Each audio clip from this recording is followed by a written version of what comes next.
I'm just a simple fisherman. My father called me Simon, the wanderer. Jesus called me Peter, the rock. My Lord proclaimed me a foundation stone. I wasn't a rock.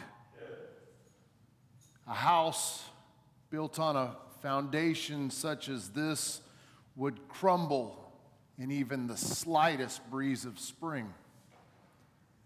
I was sand. I denied him. Many things led up to that night of denial. Many of those things even before I met Jesus. My brother Andrew and I had left Bethsaida before to follow John, the one they call the baptizer. John said he was preparing the way for the Messiah, and he filled our hearts with joy and expectation. But then one day, he was gone. He had spoken out too loudly against Herod, and he was dead. We went back to our fishing nets, my brother and I, and our father Jonah welcomed us back. Then one day, Jesus of Nazareth came. While we were casting our nets from the shore, he came up to us and stood behind us, and he said simply, "Follow me." I knew immediately that he was the one. It wasn't something I knew in my mind, but it was something that I'd felt in my heart. We followed him. Andrew and I stayed with him for 3 years. And often during those times, I would not understand the arguments that Jesus would have with the Pharisees or the difficult dialogue and discussion about the law that he would have with the scribes. But I didn't need to understand those things to believe in him. I was there when he healed people. I saw what he did for the sick and the lame and the blind. I didn't need to be a scholar to know in my heart that Jesus was the Messiah. Once, when we were walking near Caesarea Philippi, it was a time when the crowds really weren't gathered too closely to us. And Jesus asked us, "Who do the people say that I am?"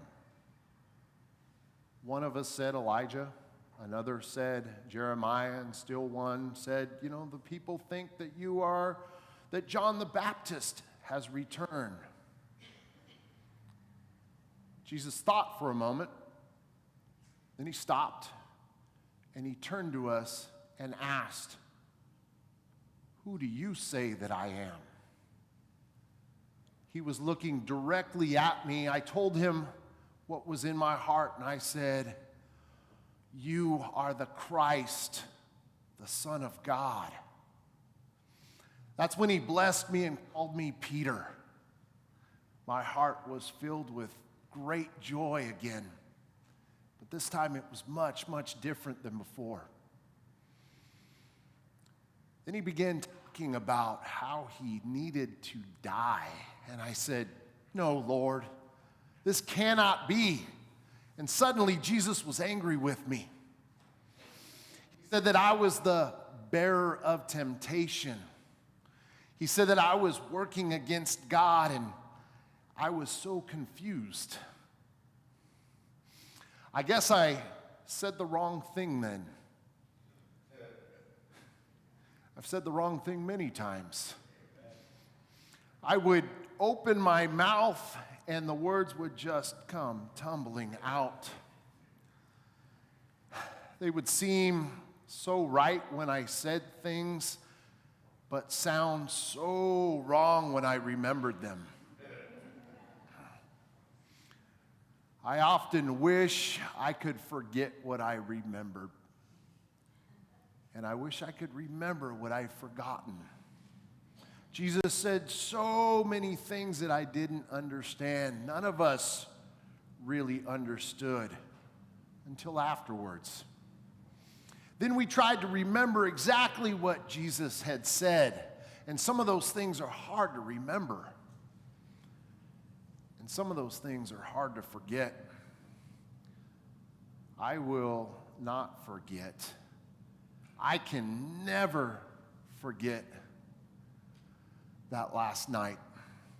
See, another disciple and I were sent into town to arrange to find a room where we could all gather together and celebrate the Passover. And as we gathered together, Jesus, he should have acted as the head of the household during Passover, but instead, he acted as the lowest of slaves, and he washed our feet. And I objected at first, but he told us that it was necessary, so I allowed it. And during the meal, he said that one of us would betray him. I think somehow he told John or something, and if I had known who that was, I would have torn that person limb from limb. It's probably better that I didn't know. After all, what's worse? To betray or to deny? Jesus used a special blessing on the bread and wine that night. He took the bread and he said, "Take, eat.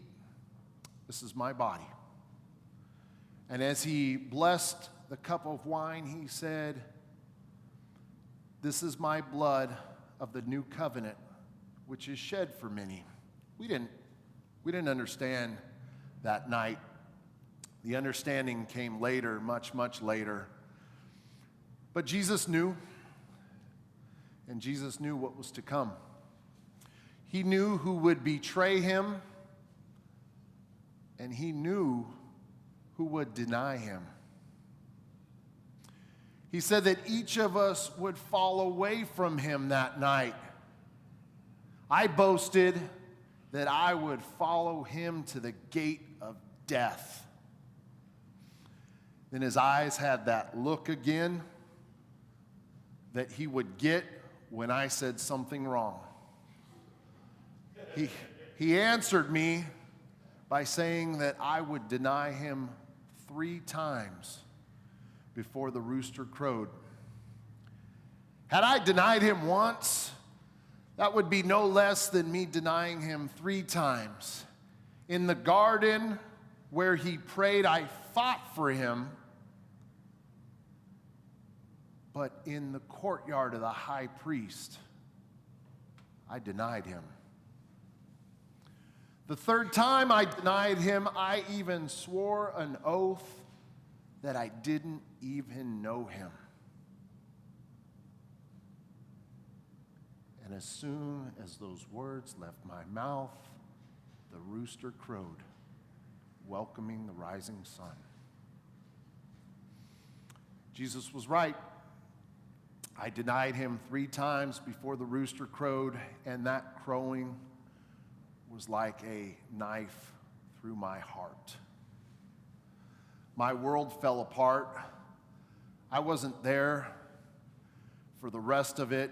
I was leaning against the wall outside of the city, crying, and after he died, I thought that I would spend the rest of my life in ceaseless lament for the things that I'd done or failed to do. But then the Sabbath came and went, and the women told us that his tomb was empty. And that's when I remembered. I remembered he talked about the rebuilding on the 3rd day. I remembered that he talked about even defeating death itself. I remembered those things. The next few days were a blur. Jesus eventually was with us, and it didn't make a difference if it was in a locked room or on the seashore. Suddenly, Jesus was there. He came to us. He told us many things that he'd told us before. But now, they made sense to my mind as well as my heart. Eventually, he said that he had to leave again, but he was going to leave us a comforter. He was going to leave us a guide. And I think we all understood that this was necessary. Now, before he left, he asked me if I loved him. And I said, "Yes, Lord, I love you." But then he asked me again, and then again. 3 times he asked me if I loved him, and 3 times I told him, yes, I loved him. He asked me 3 times to remind me of my denial, but also to show me that his love reached beyond denial. Then he placed his hand on my shoulder and he repeated the words that he said to me the very first time that I met him. He said, "Follow me." Once again, I had my fishing nets, but now I was a fisher of men. I've always been just a simple fisherman. But it was the strength of our God that turned sand into a rock. In my heart, in my mind, and in my very being, I remain firm in that proclamation that Jesus, my Lord, was the Christ, the living God, the Messiah. And I will follow him forever.